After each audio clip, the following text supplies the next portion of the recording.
I'm Todd Wente, and this is the Daily 180. 180 seconds of motivation and inspiration intended to help you take action and make progress in your life.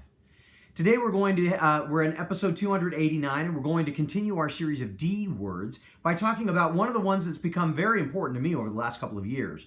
That word is direction.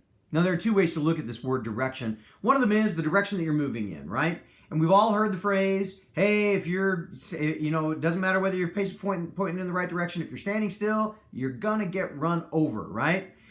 We've also heard it doesn't matter how fast you're going. If you're going in the wrong direction, you're still never going to get the results that you want. All of those kinds of things, yeah, they still apply.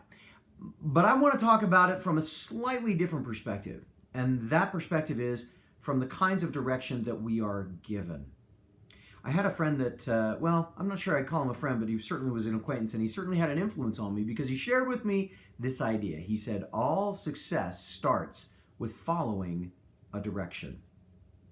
You know, in a lot of situations, we find ourselves receiving direction from lots of people. Some of those people have absolutely every right to give us direction. For instance, bosses have every right to give us direction. And by following that direction, we become successful. At least within the eyes of our boss, within the eyes of the company, within the eyes of the organization. Accomplishing the organization's aims, we become successful. And that's critical. That's critical for us in most games. So what about other areas of our lives? Where do we find our direction? Do we go based on whatever the winds of fancy or whatever whims pop up in our friends or in other people's lives? If you ever have one of those times when somebody walks up to you and says, oh, you gotta do this, you gotta do this, you gotta do this. You know what? I've had friends that have walked up to me and they've done that. They've said, oh, you gotta do this is so incredible. And earlier in my life, I said, you're right, I gotta do this, and I went and I did it. And sometimes it was great, and sometimes it wasn't.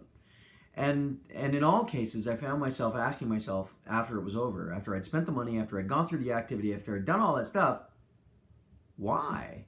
Why did I do that? Was it because somebody told me to and I was just taking their direction and going? Sometimes that can be really valuable, and in some cases, yeah, we're going to make those choices because relationships are important to us. And in that case, what I'm saying is that your facets can really help you choose direction or choose which directions you listen to. If you're struggling with a relationship with somebody and they say, you know, it'd really be helpful if we do this, you're receiving a direction. Let's take it and run. If you're trying to evaluate different kinds of options that are available to you, and one of your facets seems to be more in harmony with one of those choices, sounds like you've got a direction. Go in that direction. Sometimes we get so caught up in being active that we forget to evaluate the direction of our activity. I know for many of us, the struggle of engaging in the process of identifying our facets is the hardest part. And so in order to help with that, I'm available. If some of you would like to, if some of you out there that are watching this would like to have a little bit of help figuring out what your facets are, message me, email me. Let's talk about it, and maybe we can help you figure that out. Because I believe that once you've got your facets figured out, once you know what you're truly working toward, the directions that you're trying to move in become pretty self-evident. And once you've got a good direction, then you can channel all of your activity into things that will allow you to make progress and feel successful in your life. If this has been helpful, give us a thumbs up, give us a share. Hey, love to have some comments in the comment section below. And we'd love to see you subscribe and join us for the rest of the journey. In the meantime, my name is Todd Wente. This has been the Daily 180. Go forth and conquer. We'll see you next time.